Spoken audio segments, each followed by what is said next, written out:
Hello, and welcome to episode 116 of the REconomy Podcast, where we discuss economic issues that impact real estate, housing, and affordability.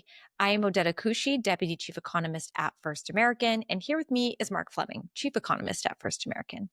Hey, Mark, I don't know if you're aware, but we're actually heading into a very important month.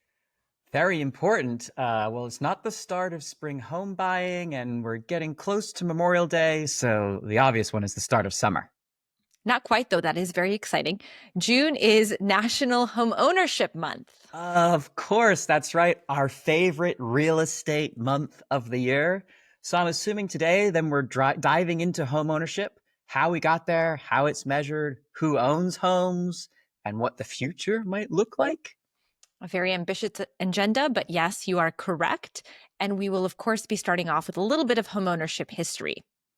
Perfect, because you know how we love our economic homeownership history on REconomy.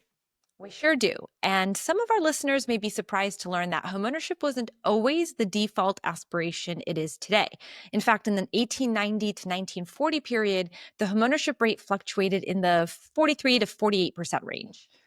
So fewer than half of all American households actually owned their homes. That's a very different world than the one we know now. Well, that's because homeownership started to rise after that period. During the 1940 to 1960 period, the homeownership rate rose by over 18 percentage points from 43.6 to 61.9%. So the real question is, what changed? Indeed, because that's a pretty significant change. Something had to have caused such a big change like that. First and foremost was the big surge in overall economic growth that occurred post-World War II that significantly increased household incomes. A significant number of households in prime home buying age groups at that time. The evolution or the revolution of FHA's mortgage financing, the GI Bill of Rights, enhanced interurban transportation. We'll have to get into that in another episode. And the development of large-scale housing subdivisions that effectively created affordable homes for so many people.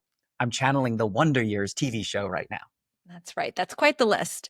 After the Great Depression and World War II, as you mentioned, the federal government stepped in with a whole suite of housing policies, like the creation of the Federal Housing Administration, or FHA, in 1934, and the GI Bill in 1944, which helped veterans access affordable mortgages.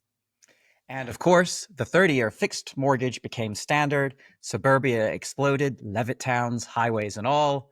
We were building the burbs. By 1960, the national homeownership rate had gotten to 62%. Well, since 1960, the homeownership rate has remained in the 63 to 69% range. It peaked in 2004 at just under 70%, specifically 69.2%. Of course, I would expect no lesser than this level of precision from you. We always need that 10th decimal place. Sarcasm noted. I'm sure some of our listeners appreciate the precision.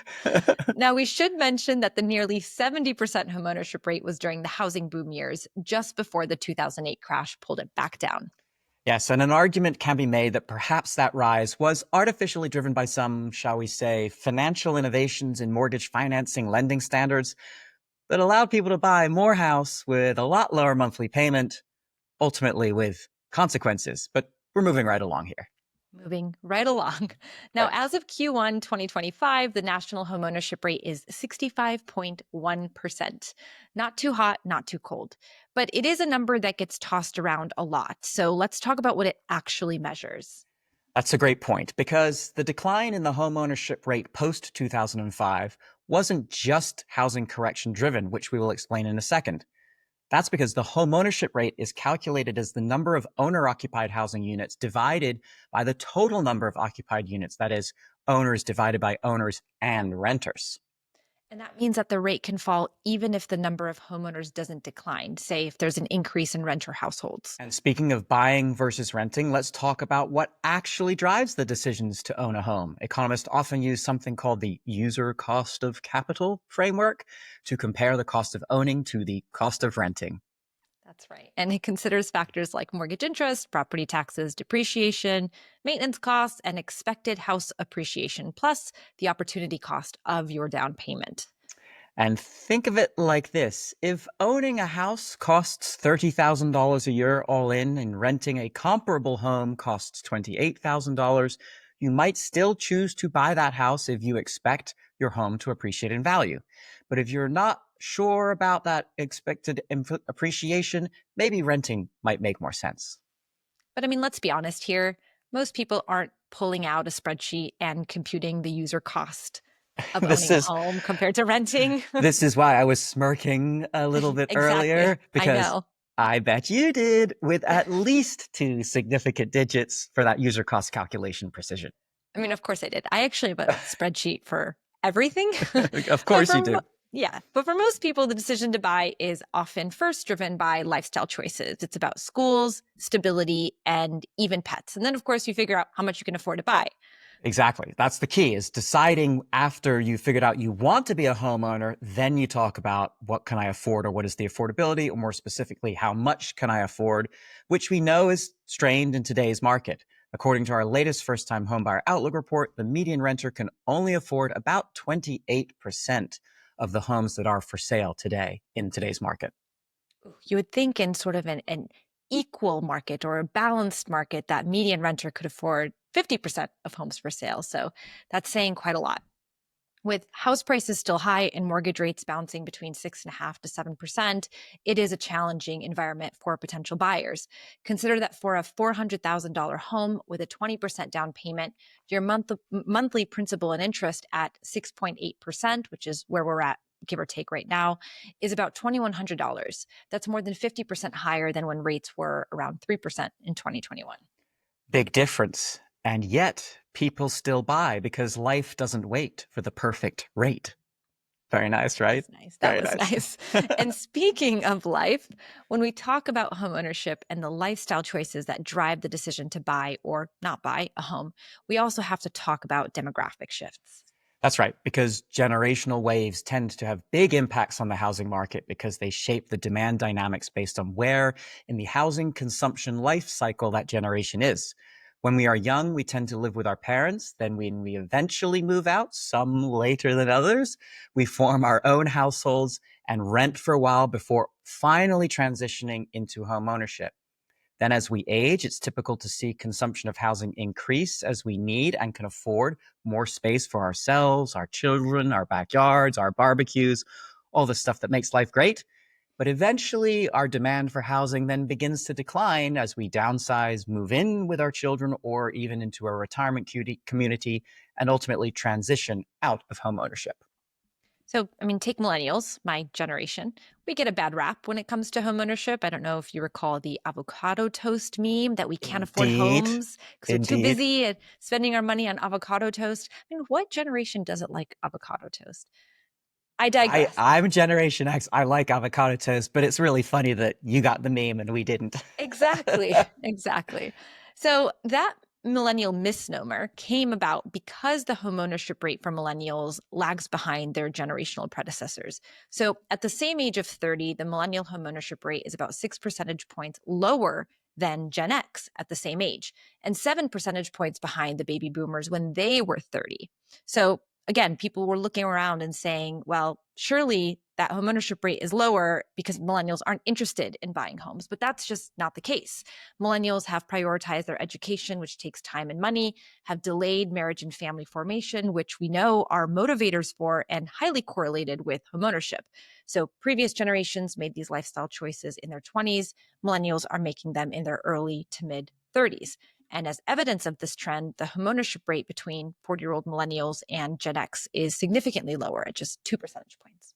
So eventually everybody who wants to become a homeowner is really trying to do that. And millennials are still in their prime home buying years and increasing the number of owned households today.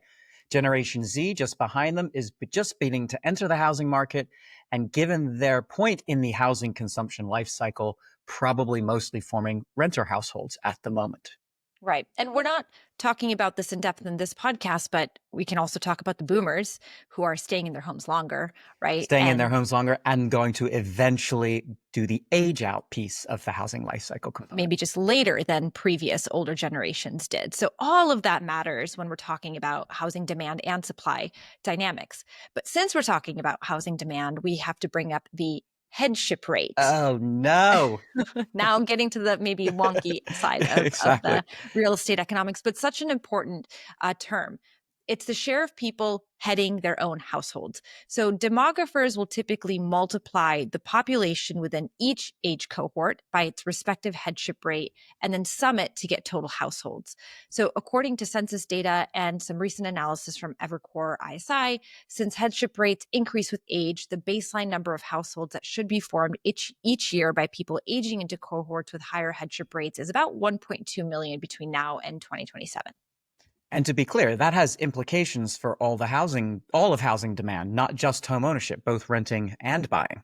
Right. If more households form, that boosts demand for all housing. That also includes, things like immigration. That also increases demand for housing when immigration goes up. And that's right. So good tailwind, millions of new households asking for homes over their heads.